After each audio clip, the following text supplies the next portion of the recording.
सत श्री अकाल जी सारिਆਂ ਨੂੰ welcome to our channel study with Sidhu ਤੇ ਅੱਜ ਆਪਾਂ ਲੈ ਕੇ ਆਏ ਹਾਂ ਤੁਹਾਡੇ ਲਈ 3000 ਸਾਲ ਦੀ ਹਿਸਟਰੀ ਯਾਨੀ ਕਿ ਐਂਸ਼ੀਅੰਟ ਤੋਂ ਲੈ ਕੇ ਮਾਡਰਨ ਟਾਈਮ ਸਭ ਕੁਝ ਆਪਾਂ ਇੱਕ ਵੀਡੀਓ ਦੇ ਵਿੱਚ ਕਵਰ ਕਰਨਾ ਹੈ। वैसे तो ये कवर करना आई नो कि बहुत मुश्किल है, एक वीडियो दे विच कदे भी कवर नहीं हो सकता, बट आपां ने एक बेस तैयार करना है हिस्ट्री पढ़न वास्ते।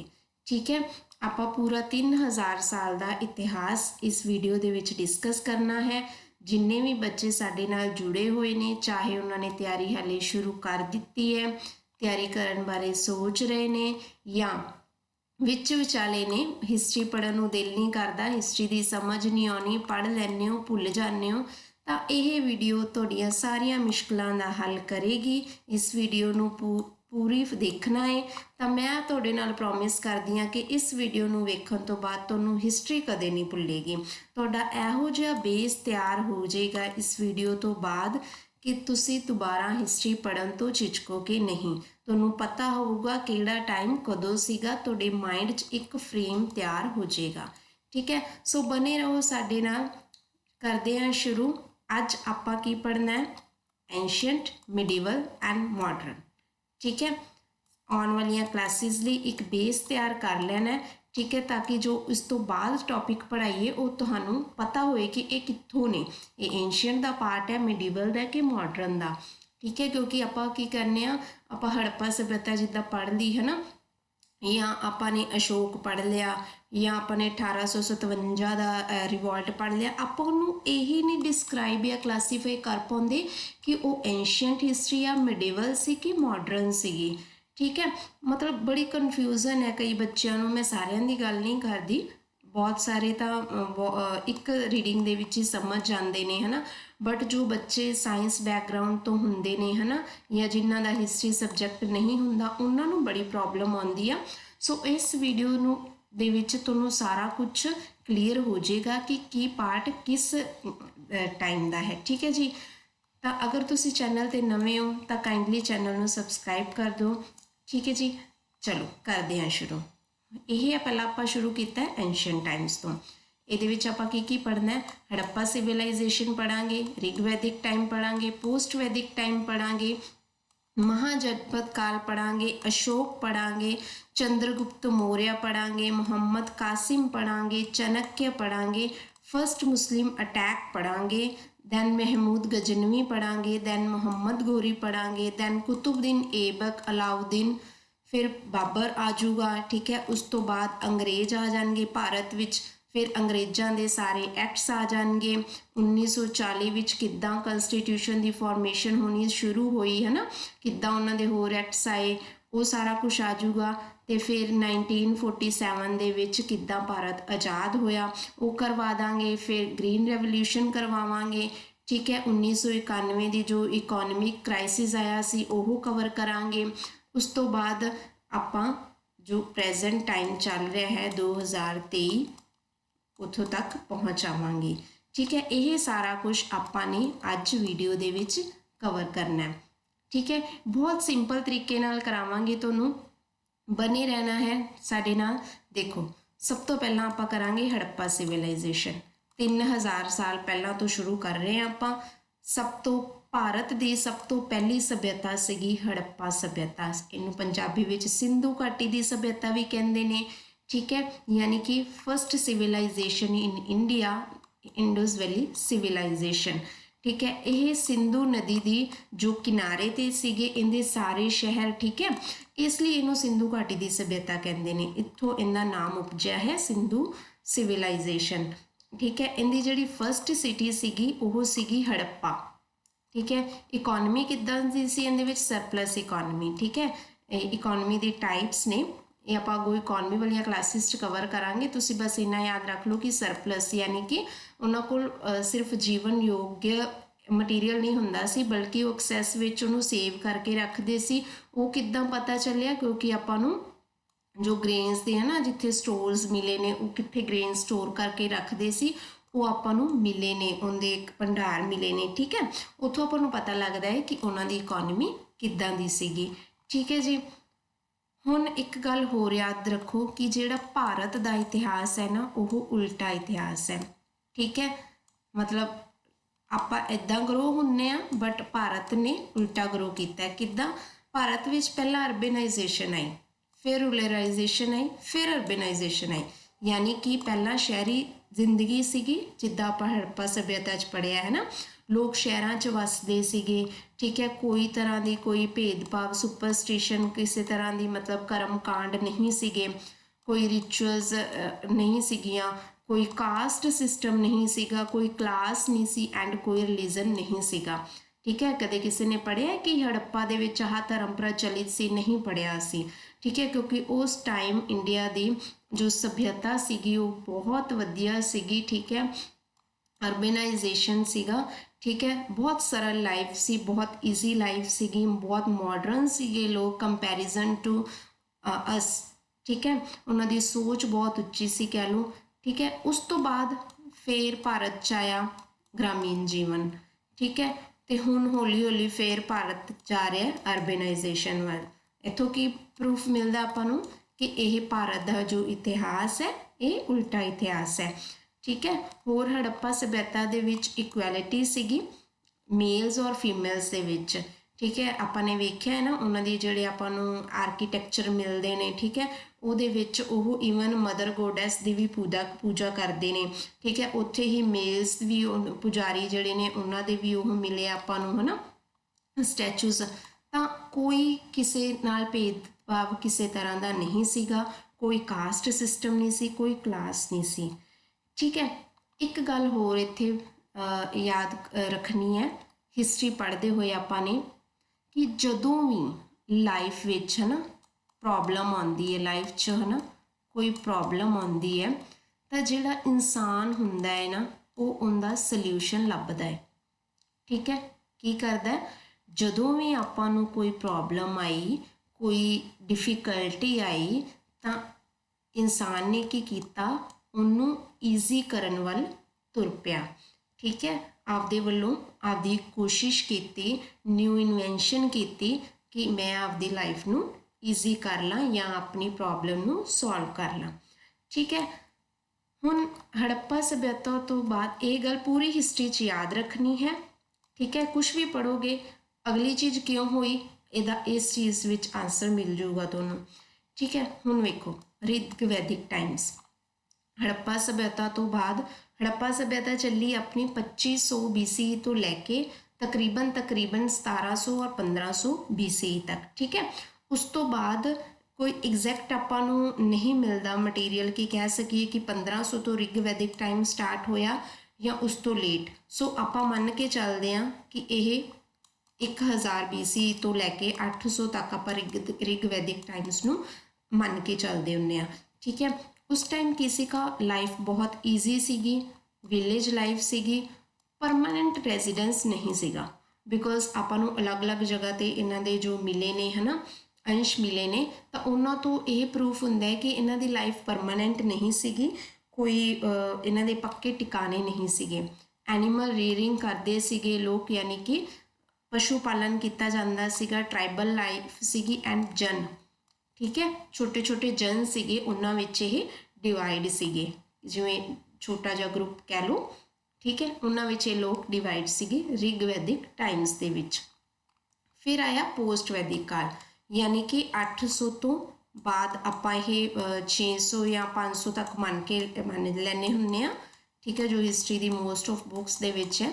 ठीक है, तो वह आ जाता है पोस्ट वैदिक टाइम्स। ठीक है, उत्तर वैदिक काल जिन्हों आप कहने उदों की होया खेतीबाड़ी की खोज होगी। ठीक है, पहला रिग वैदिक च नहीं सीगी, पोस्ट वैदिक च रिग एग्रीकल्चर की खोज होगी, लोगों के पक्के घर बन गए। पहला जन सीगे, हुण जनपद बन गए। आयरन की खोज हुई, लोहे की खोज हुई पोस्ट वैदिक काल च, याद रखना है। ठीक है, फिर आए महाजनपद बन गए 16। ठीक है, एंड ते जाते जाते मतलब पहला जन बने, फिर हौली हौली जिद्दां जिद्दां उन्होंने एक दूजे नूं जित्तिया तो महाजनपद 16 उन्होंने नंबर। ठीक है, 16 महाजनपद बन गए पोस्ट वैदिक टाइम्स दे विच। ठीक है जी, उस तो बाद हुण की होया वैदिक काल्स दे विच सब नूं पता है कि जो सीगा धर्म सीगा है ना ਉਹ बहुत प्रचलित हो गया।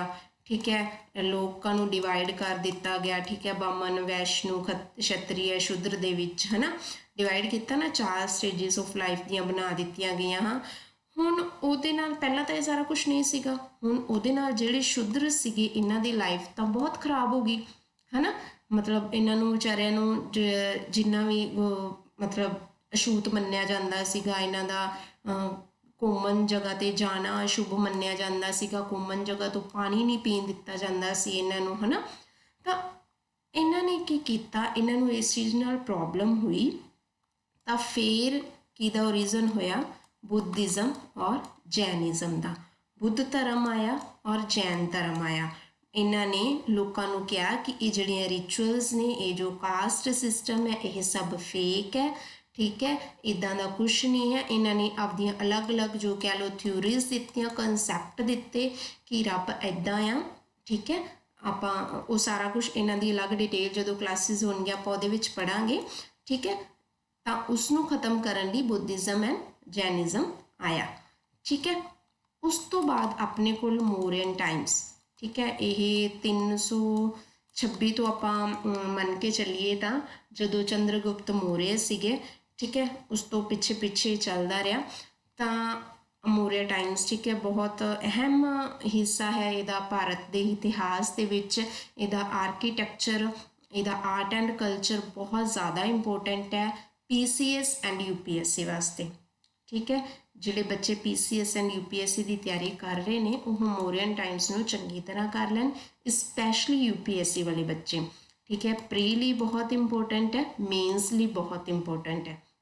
ਠੀਕ ਹੈ ਜੀ, ਅਸ਼ੋਕ ਨੇ ਕੀ ਕੀਤਾ, ਸਾਰੇ ਮਹਾਜਨਪਦ ਜਿੱਤ ਲਏ ਤੇ ਪੂਰੇ ਭਾਰਤ 'ਤੇ ਰਾਜ ਕਰ ਲਿਆ। ਇੱਕ ਸੰਪੂਰਨ ਭਾਰਤ ਦਾ ਜੋ ਓਰੀਜਨ ਸੀਗਾ ਉਹ ਕਿੰਦੇ ਟਾਈਮ ਹੋਇਆ, ਅਸ਼ੋਕ ਦੇ ਟਾਈਮ। ਉਸ ਤੋਂ ਪਹਿਲਾਂ ਭਾਰਤ ਨਾਮ ਦੀ ਕੋਈ ਚੀਜ਼ ਨਹੀਂ ਸੀਗੀ ਇੰਡੀਆ ਦੇ ਵਿੱਚ। ਮਤਲਬ ਸਾਰੇ ਲੋਕ ਆਪਦੇ ਜਿਵੇਂ ਇੰਨਾ ਡਿਵਾਈਡ ਸੀਗਾ। ਠੀਕ ਹੈ, ਕਿਸੇ ਨੂੰ ਨਹੀਂ ਪਤਾ ਸੀਗਾ ਕਿ ਅਗਰ ਪੂਰਾ ਰਾਜ ਕਰ ਲਿਆ ਜਾਏ ਤਾਂ ਇੱਕ ਭਾਰਤ ਬਣ ਜਾਏਗਾ। ਉਹ ਕਿਵੇਂ ਬਣਿਆ, ਅਸ਼ੋਕ ਨੇ ਸਾਰੇ ਮਹਾਜਨਪਦ ਜਿੱਤੇ ਤੇ ਉਹਨਾਂ ਦਾ ਰਾਜਾ ਬਣ ਗਿਆ ਤੇ ਇੱਕ ਸੰਪੂਰਨ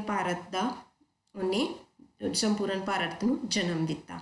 ਠੀਕ ਹੈ, ਉਹਨੇ ਕੀ ਕੀਤਾ, ਜਦੋਂ ਉਹਨੂੰ ਜਿੱਤਣ ਦਾ ਬਹੁਤ ਸ਼ੌਂਕ ਸੀਗਾ ਹੈ ਨਾ, ਲੜਦਾ ਰਹਿੰਦਾ ਸੀ। ਲਾਸਟ ਉਹਦਾ ਜੋ ਯੁੱਧ ਸੀ ਉਹ ਕਲਿੰਗਾ ਦਾ ਸੀ। ਉਹਨੇ ਕਲਿੰਗਾ ਦਾ ਮਤਲਬ ਜਿੱਤਣ ਵਾਸਤੇ ਬਹੁਤ ਆਪਦੀ ਐਨਰਜੀ ਵੇਸਟ ਕੀਤੀ। ਠੀਕ ਹੈ, ਬਹੁਤ ਐਨਰਜੀ ਵੇਸਟ ਕਰਨ ਤੋਂ ਬਾਅਦ ਉਹਨੇ ਕਲਿੰਗਾ ਨੂੰ ਜਿੱਤਿਆ। ਪਰ ਜਦੋਂ ਉਹਨੇ ਕਲਿੰਗਾ ਨੂੰ ਜਿੱਤਿਆ ਉਹ ਖੂਨ ਖਰਾਬਾ ਵੇਖ ਕੇ ਉਹਦਾ ਮਨ ਇੰਨਾ ਨਿਰਾਸ਼ ਹੋਇਆ। ਠੀਕ ਹੈ, ਬਹੁਤ ਜ਼ਿਆਦਾ ਨਿਰਾਸ਼ ਹੋਇਆ ਤੇ ਉਹਨੇ ਜੋ ਸੀਗਾ ਕਲਿੰਗਾ ਹੈ ਨਾ, ਇਹ ਇੱਕੋ ਇੱਕ ਮੰਨਿਆ ਜਾਂਦਾ ਹੈ ਰਾਜਾ ਪੂਰੇ ਵਿਸ਼ਵ ਦੇ ਵਿੱਚ ਜਿਨਨੇ ਜੰਗ ਜਿੱਤਣ ਤੋਂ ਬਾਅਦ ਵੀ ਉਹ ਜਿਹੜਾ ਏਰੀਆ ਸੀਗਾ ਜਾਂ ਉਹ ਰਾਜ ਸੀਗਾ ਹੈ ਨਾ, ਉਹਨੂੰ ਛੱਡ ਦਿੱਤਾ। ਠੀਕ ਹੈ, ਉਹਦੇ ਗੁਲਾਮ ਉਹਨੇ ਮਤਲਬ ਕਿਸੇ ਨੂੰ ਗੁਲਾਮ ਨਹੀਂ ਬਣਾਇਆ। ਉਸ ਏਰੀਏ 'ਚੋਂ ਉਹਨੇ ਕੋਈ ਲੁੱਟ ਖੋਹ ਨਹੀਂ ਕੀਤੀ। ਉਹ ਇੰਨਾ ਨਿਰਾਸ਼ ਹੋ ਕੇ ਉੱਥੋਂ ਵਾਪਸ ਚਲਾ ਗਿਆ ਤੇ ਉਸ ਤੋਂ ਬਾਅਦ ਉਹਨੇ ਆਪਣਾ ਧਰਮ ਅਪਣਾ ਲਿਆ, ਬੁੱਧ ਧਰਮ। ਠੀਕ ਹੈ, ਬੁੱਧ ਧੰਮਾ ਕਹਿੰਦੇ ਨੇ ਨਾ, ਧੰਮਾ ਅਸ਼ੋਕ ਦਾ ਧੰਮਾ ਹੈ ਨਾ, ਤਾਂ ਉਹਨੇ ਬੁੱਧ ਧਰਮ ਅਪਣਾ ਲਿਆ ਤੇ ਬੁੱਧ ਧਰਮ ਦਾ ਉਹਨੇ ਪੂਰੇ ਵਿਸ਼ਵ ਦੇ ਵਿੱਚ ਪ੍ਰਚਾਰ ਕੀਤਾ। ਸ਼੍ਰੀਲੰਕਾ ਕਹਿ ਲਓ ਹੈ ਨਾ, ਅਲੱਗ-ਅਲੱਗ ਥਾਵਾਂ 'ਤੇ ਉਹਨੇ ਆਪਦੇ ਪ੍ਰਚਾਰਕ ਭੇਜੇ ਤੇ ਧਰਮ ਦਾ ਵਿਕਾਸ ਕੀਤਾ। ਉਹਨੇ ਕਿਹਾ ਕਿ ਯੁੱਧ ਨਾਲ ਨਹੀਂ, ਪਿਆਰ ਨਾਲ ਆਪਾਂ ਜੋ ਹੈ ਰਾਜ ਕਰਨਾ ਹੈ। ਠੀਕ ਹੈ, ਉਸ ਤੋਂ ਬਾਅਦ 1712 ਸੀ। ਦੇਖੋ ਅਸ਼ੋਕ ਤੋਂ ਬਾਅਦ ਹੋਰ ਰਾਜੇ ਆਏ, ਗੁਪਤ ਕਾਲ ਆਇਆ। ਠੀਕ ਹੈ, ਉਹ ਸਾਰਾ ਕੁਛ ਆਪਾਂ ਕਲਾਸਿਸ ਅਲੱਗ 'ਚ ਕਵਰ ਕਰਾਂਗੇ। ਇੱਕ ਵਾਰੀ ਜੋ ਇੰਪੋਰਟੈਂਟ ਉਹ ਇਸ ਵੀਡੀਓ ਦੇ ਵਿੱਚ ਆਪਾਂ ਕਵਰ ਕਰ ਰਹੇ ਹਾਂ। ਅਸ਼ੋਕ ਤੋਂ ਬਾਅਦ ਗੁਪਤ ਕਾਲ ਆਇਆ। ਠੀਕ ਹੈ, ਦੈਨ ਆਪਣਾ ਹੋਰ ਲੜਾਈਆਂ ਬਹੁਤ ਹੋਈਆਂ। ਠੀਕ ਹੈ, ਆਪਣੇ ਹਿੰਦੂ ਰਾਜਾ ਆਏ ਸਾਊਥ ਇੰਡੀਆ ਦੇ ਵਿੱਚ ਵੀ। ਠੀਕ ਹੈ, ਤੇ ਫਸਟ ਮੁਸਲਿਮ ਅਟੈਕ ਹੋਇਆ 1712 ਦੇ ਵਿੱਚ। ਠੀਕ ਹੈ, ਉਸ ਤੋਂ ਬਾਅਦ 1192 ਵਿੱਚ ਮੁਹੰਮਦ ਗੌਰੀ ਐਂਡ ਪ੍ਰਿਥਵੀ ਰਾਜ 'ਚ ਜੋ ਯੁੱਧ ਹੋਇਆ ਤਾਂ ਉਹਦੇ ਵਿੱਚ ਪ੍ਰਿਥਵੀ ਰਾਜ ਚੌਹਾਨ ਜੋ ਕਿ ਹਾਰ ਗਏ, ਮੁਹੰਮਦ ਗੌਰੀ ਜਿੱਤ ਗਏ। ਉਸ ਤੋਂ ਬਾਅਦ ਜਿਹੜੇ ਸੀਗੇ ਇੰਡੀਆ ਦੇ ਵਿੱਚ ਮੁਸਲਿਮਸ ਦੀ ਐਂਟਰੀ ਹੋਣੀ ਸ਼ੁਰੂ ਹੋ ਗਈ। ਠੀਕ ਹੈ, ਮੁਸਲਿਮ ਆਏ, ਮੁਹੰਮਦ ਗੌਰੀ ਉਹਨੇ ਆਪਦਾ ਮਤਲਬ बन गया, उत्थों का राजा बन गया। उस तो बाद हौली हौली की आए, ऐबक्स आए, ठीक है, दिल्ली सल्तनत आई, दिल्ली सल्तनत आई, ठीक है, कुतुबुद्दीन ऐबक, इल्तुतमिश, रजिया सुल्ताना, दैन अपने को अलाउद्दीन खिलजी, ठीक है, ये सारे आए। तैमूर ने इंडिया ते अटैक किया, ठीक है, अपना आया चंगेज़ खान ने अटैक किया, ठीक है, ये सारा कुछ चलता रहा। फिर लोधी वंश आया, स्लेव डिनेस्टी, सारा कुछ इस एरिए दे विच आया। उस तो बाद 1526 विच बाबर आया भारत दे विच। उन्हें भारत च पहली फर्स्ट बैटल ऑफ पानीपत की लड़ाई की ते उस दे विच इन्हें जित हासिल की, इन्वेंशन की। उन्हें मतलब वो अपनी तोपां ते बंदूकां लैके आया सीगा बाबर, ठीक है, 1526 विच। जिहड़ा आपां पढ़ने आ कि गुरु नानक देव जी ने कहा सीगा कि एती मार पई कुरलाए तैके तरस न आया। ਉਹ ਬਾਬਰ ਦਾ ਅਟੈਕ ਸੀਗਾ 1526 ਵਿੱਚ ਇੰਡੀਆ ਤੇ ਫਸਟ ਅਟੈਕ ਸੀਗਾ ਬਾਬਰ ਦਾ, ਠੀਕ ਹੈ। ਇਹਨਾਂ ਨੂੰ ਲੋਧੀ ਵੰਸ਼ ਵਾਲਿਆਂ ਨੇ ਸੱਦਿਆ ਸੀਗਾ, ਠੀਕ ਹੈ। ਤੇ ਉਸ ਤੋਂ ਬਾਅਦ ਕੀ ਹੋਇਆ, 1530 ਤੱਕ ਬਾਬਰ ਨੇ ਮਤਲਬ ਇੰਡੀਆ ਤੇ ਹੋਰ ਬਹੁਤ ਸਾਰੇ ਰਾਜ ਜਿੱਤੇ, ਬਟ 1530 ਵਿੱਚ ਇਹਦੀ ਡੈਥ ਹੋ ਗਈ, ठीक है। बाबर का बेटा हुमायूं, हुमायूं का अकबर। बाबर तो बाद आया हुमायूं, ठीक है। हुमायूं कोई चंगा राजा नहीं सीगा, ये कुछ नहीं कर पाया। इनफैक्ट इनू जिहड़ा राज विच भी मिली सीगी है ना, विरासत च जो कुछ मिलिया सी उन्होंने भी नहीं संभाल पाया, ठीक है। तो इस तो बाद ये भारत छड़ के चला गया क्योंकि ये हार गया सीगा। एक होर नाम आंदा इन्ने टाइम दे विच शेर शाह सूरी दा, ठीक है जी। इन्हें 1546 तो लैके 1550 तक इन्हों का नेम आंदा है, ठीक है। इन्होंने राज किया, बहुत वधिया राज किया, ठीक है। उस तो बाद हुमायूं नूं थोड़ा साथ मिलिया दूजे राजियां दा, वो जित्तिया, ठीक है। उस तो बाद 1555 हुमायूं वापस आया सीगा, बट फिर उनकी डैथ हो गई तो 1556 अकबर आ गया, ठीक है। अकबर एक बहुत वधिया राजा होया है, ठीक है। अकबर दे सारे धर्मां दा ही मतलब ये आदर करता सीगा, ठीक है। आप पढ़ते हैं ना कि इन्होंने बनवाए हुए सीगे आमे खास से दरवाजा, उहदे विच इन्हां दे मतलब जिवें सारे धर्मां दे इन्होंने वजीर जां लोग वड्डे वड्डे महान लोग रखे हुए सीगे, जिथे बह के धर्म बारे डिस्कशन करते सीगे, ठीक है। जदों पुर्तगल वाले भारत च आए सीगे, उन्होंने बहुत कोशिश की सीगी अकबर दा धर्म बदलण दी, क्योंकि अकबर नूं दूसरे धर्म बारे जानना बहुत उहदा शौक सी कह लो, ठीक है। वो जानना चाहता सीगा कि अलग अलग फिलोसफी की चल रही ने, ठीक है। बट पुर्तगीज़ ने इस चीज़ को गलत लै लिया। उन्होंने सोचा कि हाँ असी इस राजे का जो धर्म है वो बदल पावांगे। अकबर ने उन्होंने इनवाइट किया सीगा, ठीक है। तो बट दो फादर्स ने इनवाइट किया सीगा, वो गए बट वो असफल रहे अकबर का धर्म बदलण दे विच, ठीक है। यह इन्ना ही सफिशेंट है। उस तो बाद अकबर तो बाद अपना जहांगीर दैन शाहजहां दैन औरंगजेब आया, ठीक है। उस तो बाद औरंगजेब तो बाद तो हौली हौली जो सीगा मुगल काल का अंत हो गया सीगा, ठीक है। उस तो बाद आपाने फिर की पढ़ांगे, अंग्रेज़ों की एंट्री किवें हुई भारत 1498 च वास्को डी गामा आया। इस तो पहला उन्होंने जो आपस च स्पेन एंड ब्रिटेन दे विच युद्ध चल रहा सीगा, उहदी संधि दे विच उन्होंने जो डिवीजन की सीगी, ईस्ट वाला पासा ब्रिटिश नूं मिलेगा एंड वैसट वाला स्पेन नूं मिलेगा। तो उस चक्कर दे चलदियां जो पुर्तगल सीगे ओह 1498 दे विच उन्होंने सी रूट फाइंड आउट किया भारत तक आउण दा, ते 1498 च पहला पुर्तगल भारत विच आया, वास्को डी गामा, ठीक है जी। उस तो बाद 1606 विच ब्रिटिश आए भारत विच, ते 1757 दे विच उन्होंने भारत दे अगेंस्ट पहला युद्ध लड़िया, जिन्हों आपां कहने आ battle of Plassey. Battle of Plassey तो बाद उन्होंने दीवानी राइट मिल गया, जिदे करके वह भारत विच उन्होंने वपार करन दे कुछ जो हक मिल गए। देखो जो ब्रिटिश स्टार्टिंग विच आए सीगे, उन्हां दी कोई इंटेंशन नहीं सीगी भारत ते राज करन दी, ਬਟ ਹੌਲੀ ਹੌਲੀ ਜਿਵੇਂ ਜਿਵੇਂ ਉਹਨਾਂ ਦਾ ਇੰਟਰਸਟ ਵੱਧਦਾ ਗਿਆ ਜਾਂ ਉਹ ਇੰਟਰੈਕਟ ਹੁੰਦੇ ਗਏ ਇੱਥੋਂ ਦੇ ਰਾਜਿਆਂ ਨਾਲ, ਹੈ ਨਾ, ਉਹਨਾਂ ਨੇ ਜਦੋਂ ਕਰਪਸ਼ਨ ਦੇਖਿਆ ਕਿ ਰਾਜੇ ਇੱਥੋਂ ਦੇ ਇੱਦਾਂ ਦੇ ਨੇ, ਹੈ ਨਾ, ਅਸਫਲ ਨੇ, ਠੀਕ ਹੈ, ਉਹਨਾਂ ਨੇ ਉਹਨਾਂ ਦੇ ਮਨ 'ਚ ਲਾਲਚ ਆਇਆ ਕਿ ਅਸੀਂ ਇਸ ਪੂਰੇ ਭਾਰਤ 'ਤੇ ਰਾਜ ਕਰੀਏ, ਜਦਕਿ ਸਟਾਰਟਿੰਗ 'ਚ ਉਹਨਾਂ ਦੀ ਇਹੋ ਜਿਹੀ ਕੋਈ ਇੰਟੈਂਸ਼ਨ ਨਹੀਂ ਸੀ, ਠੀਕ ਹੈ। ਦੀਵਾਨੀ ਰਾਈਟ ਮਿਲ ਗਿਆ। ਉਸ ਤੋਂ ਬਾਅਦ ਚਾਰਟਰ ਐਕਟਸ ਆਏ, ਠੀਕ ਹੈ, 1783 ਦਾ, ਫਿਰ 1813 ਦਾ, ਫਿਰ 1853 ਦਾ, ਠੀਕ ਹੈ, ਇਹ ਸਾਰੇ 1833 ਦਾ ਵੀ ਆਇਆ, ਠੀਕ ਹੈ, ਇਹ ਸਾਰੇ ਚਾਰਟਰ ਐਕਟਸ ਪੜ੍ਹਾਂਗੇ ਆਪਾਂ, ਠੀਕ ਹੈ। ਇਹ ਆਏ, ਇਹਨਾਂ ਵਿੱਚ ਅਲੱਗ-ਅਲੱਗ ਰੂਲਸ ਹੁੰਦੇ ਸੀਗੇ, ਠੀਕ ਹੈ, 20 ਸਾਲਾਂ ਵਾਸਤੇ ਰੂਲ ਬਣਦਾ ਸੀਗਾ ਕਿ ਕਿੱਦਾਂ ਰਾਜ ਕਰੇਗੀ ਕੰਪਨੀ, ਠੀਕ ਹੈ। ਉਹ ਸਾਰਾ ਕੁਛ ਇਨ ਡਿਟੇਲ ਆਪਾਂ ਕਵਰ ਕਰਾਂਗੇ ਨੈਕਸਟ ਕਲਾਸਿਸ ਦੇ ਵਿੱਚ। ਇੰਨਾ ਸਾਰਾ ਕੁਛ ਦੇਖਦੇ ਇਹਨਾਂ ਦਾ ਜ਼ੁਲਮ ਸਹਿੰਦੇ ਹੋਏ 1857 ਦੇ ਵਿੱਚ ਭਾਰਤ ਦੇ ਲੋਕਾਂ ਨੇ ਵਿਦਰੋਹ ਕਰਤਾ ਕਿ ਅਸੀਂ ਤੁਹਾਡੀਆਂ ਹੋਰ ਕੂਟਨੀਤੀਆਂ ਨੂੰ ਬਰਦਾਸ਼ਤ ਨਹੀਂ ਕਰਾਂਗੇ, ਹੁਣ ਅਸੀਂ ਤੁਹਾਡੇ ਅਗੇਂਸਟ ਐਕਸ਼ਨ ਲਵਾਂਗੇ। 1857 ਦਾ ਵਿਦਰੋਹ ਹੋ ਗਿਆ। ਝਾਂਸੀ ਰਾਣੀ ਲక్ష్ਮੀ ਬਾਈ, ਠੀਕ ਹੈ, ਤਾਂਤੇ ਟੋਪੇ, ਕੰਵਰ ਸਿੰਘ, ਇਹ ਸਾਰਿਆਂ ਨੇ ਮਤਲਬ ਜੋ ਬਹਾਦਰ ਸ਼ਾਹ ਜ਼ਫਰ ਨੂੰ ਉਹਦਾ ਬਣਵਾਤਾ, ਇੰਪੀਰੀਅਰ ਆਫ ਇੰਡੀਆ ਬਣਾਇਆ। ਇਹ ਸਾਰਾ ਕੁਝ ਕਰਾਂਗੇ ਆਪਾਂ ਕਵਰ 1857 ਦੇ ਵਿੱਚ। 1857 ਦੇ ਰਿਵੋਲਟ ਤੋਂ ਬਾਅਦ ਦੇਖੋ ਇੱਕ ਗੱਲ ਹੋਰ ਇੱਥੇ ਯਾਦ ਕਰਨੀ ਹੈ ਕਿ 1857 ਦੇ ਵਿਦਰੋਹ ਤੋਂ ਪਹਿਲਾਂ ਇੰਡੀਆ 'ਤੇ ਕੰਪਨੀ ਦਾ ਰੂਲ ਸੀਗਾ, ਕੰਪਨੀ ਦਾ, ਠੀਕ ਹੈ, ਈਸਟ ਇੰਡੀਆ ਕੰਪਨੀ ਦਾ। 1857 ਦੇ ਰਿਵੋਲਟ ਤੋਂ ਬਾਅਦ ਪਹਿਲਾਂ ਕੰਪਨੀ ਰੂਲ, ਉਸ ਤੋਂ ਬਾਅਦ ਕਿਹਦਾ ਹੋ ਗਿਆ, ਕਰਾਊਨ ਦਾ ਰੂਲ ਹੋ ਗਿਆ, ਠੀਕ ਹੈ। ਇਹ ਗੱਲ ਯਾਦ ਰੱਖਣੀ, ਯਾਨੀ ਕਿ ਪਹਿਲਾਂ ਕੰਪਨੀ ਵਾਲੇ ਬੰਦੇ ਰੂਲ ਕਰਦੇ ਸੀਗੇ ਇੰਡੀਆ 'ਤੇ, ਹੁਣ ਜੋ ਰਾਣੀ ਸੀਗੀ ਇੰਡੀਆ ਦੀ ਉਹਨੇ ਡਾਇਰੈਕਟ ਕੰਟਰੋਲ ਕਰ ਲਿਆ ਇੰਡੀਆ ਨੂੰ, ਠੀਕ ਹੈ। ਉਸ ਤੋਂ ਬਾਅਦ 1858 ਦਾ ਕਾਉਂਸਿਲ ਐਕਟ ਆਇਆ। 1885 ਵਿੱਚ ਇੰਡੀਅਨ ਨੈਸ਼ਨਲ ਕਾਂਗਰਸ ਬਣੀ। 1905 ਦੇ ਵਿੱਚ ਬੰਗਾਲ ਦੀ ਡਿਵੀਜ਼ਨ ਹੋਈ, ਠੀਕ ਹੈ, ਉਹਦੇ ਪ੍ਰੋਟੈਸਟ ਵਿੱਚ ਸਵਦੇਸ਼ੀ ਮੂਵਮੈਂਟ ਆਈ, ਠੀਕ ਹੈ। ਇਹਦੇ ਵਿੱਚ ਲੋਕਾਂ ਨੇ ਹਰ ਚੀਜ਼ ਦਾ ਬਾਈਕਾਟ ਕੀਤਾ, ਸਵਦੇਸ਼ੀ ਜਿਹੜੀਆਂ ਚੀਜ਼ਾਂ ਸੀਗਾ ਉਹਨਾਂ ਨੂੰ ਅਪਣਾਇਆ, ਜੋ ਫੋਰਨ ਦੀਆਂ ਚੀਜ਼ਾਂ ਸੀਗੀਆਂ ਉਹਨਾਂ ਸਾਰਿਆਂ ਦਾ ਬਾਈਕਾਟ ਕੀਤਾ, ਅੱਗ ਲਾ ਦਿੱਤੀ ਗਈ, ਠੀਕ ਹੈ।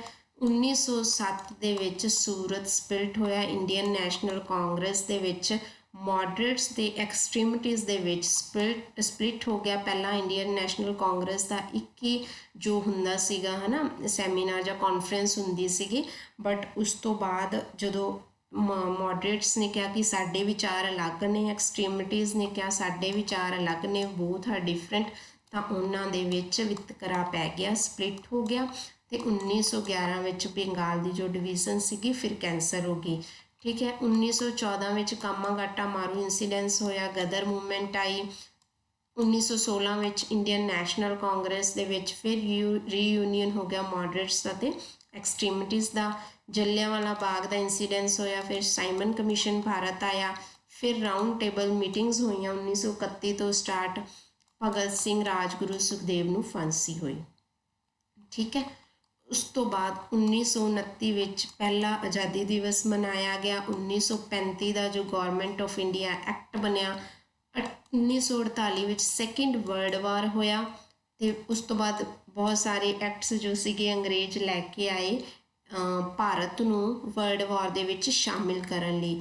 ਕ੍ਰਿਪਸ ਮਿਸ਼ਨ, ਹੈ ਨਾ, ਵੇਵਲ ਪਲਾਨ, ਇਹ ਸਾਰੇ ਕੁਛ ਆਪਾਂ ਪੜ੍ਹਾਂਗੇ। ਬਹੁਤ ਅਲੱਗ-ਅਲੱਗ ਉਹ ਪਲਾਨਸ ਲੈ ਕੇ ਆਏ ਆਪਦੇ, ਬਟ ਇੰਡੀਆ ਨੇ ਸਾਰਿਆਂ ਨੂੰ ਰਿਜੈਕਟ ਕੀਤਾ ਐਂਡ ਫਾਈਨਲੀ 1942 ਵਿੱਚ ਕੁਇਟ ਇੰਡੀਆ ਮੂਵਮੈਂਟ ਲਾਂਚ ਕੀਤੀ।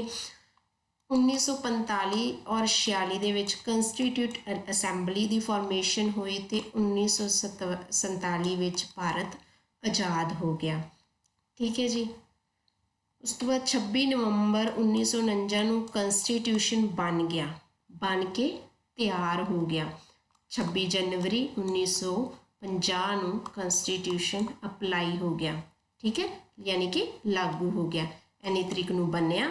ਆ ਦੋ ਤਰੀਕਾਂ ਬਹੁਤ ਇੰਪੋਰਟੈਂਟ ਨੇ, ਯਾਦ ਰੱਖਣੀਆਂ ਨੇ। ਬੱਚਿਆਂ ਨੂੰ ਬਹੁਤ ਕਨਫਿਊਜ਼ਨ ਹੁੰਦੀ ਹੈ ਕਿ ਇਹ ਕੀ ਨੇ, ਇਹ ਕੀ ਨੇ। ਬਣਿਆ ਕਦੋਂ? 1949 26 ਨਵੰਬਰ, ਅਤੇ ਅਪਲਾਈ ਕਦੋਂ ਹੋਇਆ? 26 ਨਵੰਬਰ 1950 ਨੂੰ, ਠੀਕ ਹੈ। ਕਲੀਅਰ ਕਰ ਲਓ ਮਾਈਂਡ ਦੇ ਵਿੱਚ ਜੋ ਵੀ ਕਨਫਿਊਜ਼ਨ ਹੈ। ਉਸ ਤੋਂ ਬਾਅਦ 5 ਈਅਰ ਪਲਾਨਸ ਆਏ, ठीक है। ग्रीन रेवोल्यूशन आया, 1991 की इकोनॉमिक एमरजेंसी आई, उस तो बाद लैंडलॉर्ड रिफॉर्म्स आई, ठीक है। तो अज अगस्त 2023 चल रहा है, ठीक है जी। आपां की पढ़िया, ancient medieval and modern history आपां ने अज सारी इस वीडियो दे विच एक तुहाडा बेस तैयार हो गया है, ठीक है। होप सो तुहानूं वीडियो पसंद आई होवेगी। ते अगर वीडियो पसंद आई है, अगर तुसीं चैनल ते नवे हो तो काइंडली चैनल नूं सबसक्राइब करो एंड वध तो वध शेयर करो ताकि ये वीडियो होर बच्चों तक पहुँचे, ठीक है। हुण आपां नैक्सट क्लासिस दे विच 1 बाय 1 ये टॉपिक्स इन डैप्थ कवर करांगे, ठीक है। Thank you so much.